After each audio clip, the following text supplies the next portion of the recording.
زد عليه ورتل القرآن ترتيلا زد عليه ورتل القرآن ترتيلا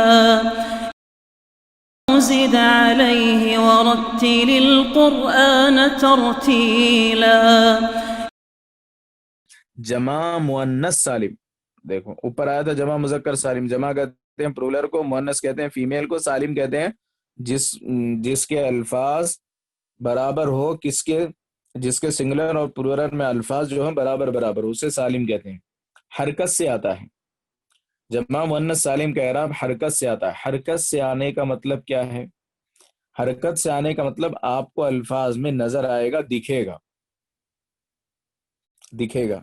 جیسے رفع پیش سے آئے گا، رفع پیش کا مطلب یہ ہوتا ہے جہاں پر پیش آنا چاہیے وہاں پیش آئے گا، الفاظ میں دکھے گا. نصب و جر زیر سے آئے گا، یعنی کہ جہاں پر زبر آنا چاہیے وہاں پر بھی زیر آئے گا، جہاں زیر آنا ہے وہاں زیر آئے گا.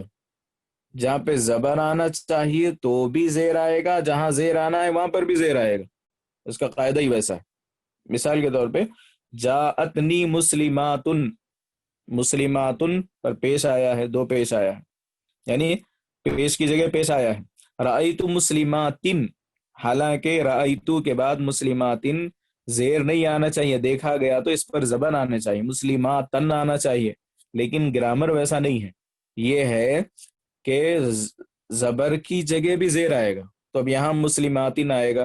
مررتو بمسلماتن، یہاں پر زیر کی جگہ زیر آیا، اس لیے کہ با حرف جر ہے مسلماتن، تو زبر کی جگہ بھی زیر آئے گا اور زیر کی جگہ بھی زیر آئے گا. مسلماتن ہے، مومناتن ہے، کاتباتن ہے، قاریاتن ہے، عالماتن ہے، فاضلاتن ہے. یہ سارے کے سارے جمع مؤنث سالم ہیں، سب کا اعراب ایک جیسا ہوگا.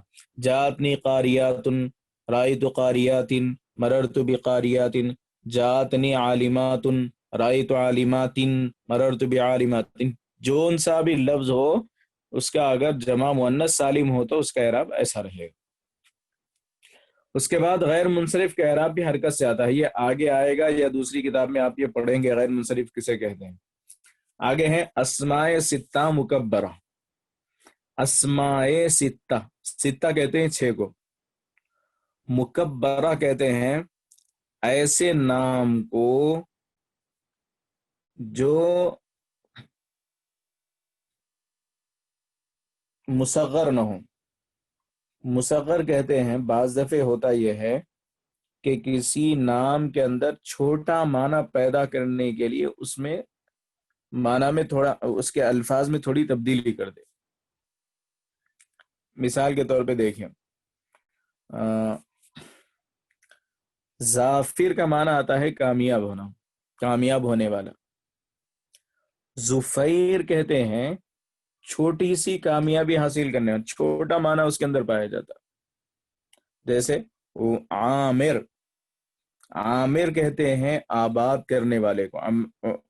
عمر یامر کے معنی آتے ہیں آباد کرنا، جیسے انما یعمر مساجد اللہ، جو اللہ کے گھروں کو آباد کرتے ہیں. تو عامر کے معنی آتے ہیں آباد کرنے کے، آباد کرنے والا. اب تھوڑا سا آباد کرنے والا معنی پیدا کرنا اس کے اندر، اسے کہتے ہیں عمیر. عمیر تھوڑا آباد کرنے والا. تو ایسے لفظ کو کہیں گے عمیر، شجیع، ظفیر، اس کو کہتے ہیں مصغر. اس کا جو اپوزٹ رہے گا اس کو کہیں گے مکبر، مکبر، یعنی جس کے اندر بڑے معنی پائے جائیں، بڑے کا معنی پایا جائے، اس کے مصغر نہ ہو، یعنی اس کو چھوٹے کے معنی میں نہ لیا جائے، چھوٹے کا معنی اس کے اندر نہ پائے جاتے ہیں، اس کو مکبرہ کہتے ہیں. اور ایسے 6 لفظ ہیں. اس کا اعراب بتا رہے ہیں وہ کون کون سے، ابن، اخن، حمن، فمن اور ذو، یہ الفاظ ہیں. جب یہ اسماء یائے متکلم کے علاوہ، یائے متکلم کے علاوہ کسی اور کلمے کی طرف مضاف ہوں، یائے متکلم کہتے ہیں یا نہ آخر میں نہیں آنا چاہیے. مثال کے طور پہ دیکھیں ابن ہے، ابن کے آخر میں یائے متکلم ابی آئے تو یہ اعراب نہیں آئے گا جو آگے بتا رہے ہیں. ابی، تو آگے جو اعراب بتا رہے ہیں ایسی صورت میں جب ان کے آخر میں یا لگتا ہے تو یا لگنے کی صورت میں یہ اعراب نہیں آئے گا. جیسے اخی تو یا آ جا رہا آخر میں، اخن کے آخر میں اخی یا آ جا رہا. اگر ان اسما یعنی ان نونس کے آخر میں اگر یا آئے تو یہ اعراب نہیں رہے گا جو آگے بتا رہے ہیں. دوسرا اس کا اعراب رہے گا. کہتے ہیں یا کے علاوہ کسی اور کلمے کی طرف مضاف ہو تو ان کا اعراب بالحرف آتا ہے. کیا آئے گا؟ رفع وو سے. رفع وو کا مطلب جہاں پر پیش آنا چاہیے وہاں پر وو آئے گا. وہاں پر کیا آئے گا؟ وو آئے گا. اور نصب الف سے، جہاں پر زبر آنا چاہیے تو وہاں پر الف آئے گا، زبر کے بعد الف آئے گا. اور جہاں زیر آنا چاہیے وہاں یا آئے گا. وہاں کیا آئے گی؟ یا آئے گی. مثال کے طور پہ ہاذا ابو کا، یہ تمہارے باپ ہیں. ابو کا، اب یہاں دیکھیے ابو کا کے اندر واو ہے، واو سے پہلے پیش ہے، یعنی آخر میں واو آیا ہے. ابن اصل لفظ ہے، ابن. ابو کا یہ ہے. ہاذا اخو کا، یہاں پر بھی واو آیا ہے. ہاذا حمو کا وغیرہ وغیرہ. فو کا ذو مالن. اس کے بعد ہے رأیت ابا کا، یہ زبر آنے کی جگہ ہے تو یہاں الف آیا ہے ابا کا، اس لیے کہ رأیت مانے میں نے دیکھا.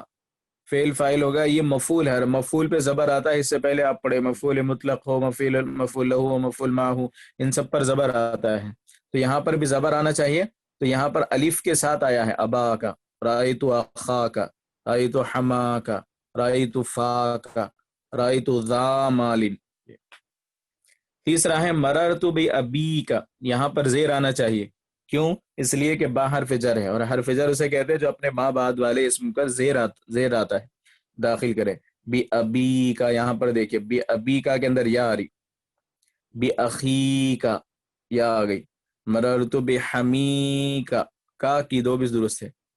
مررت بفی کا، مررت بذی مال، یا ہے، یا سے پہلے زیر ہے. یہ 24واں سبق ختم ہو گیا ہے. کل سبق اس کے اندر 29 30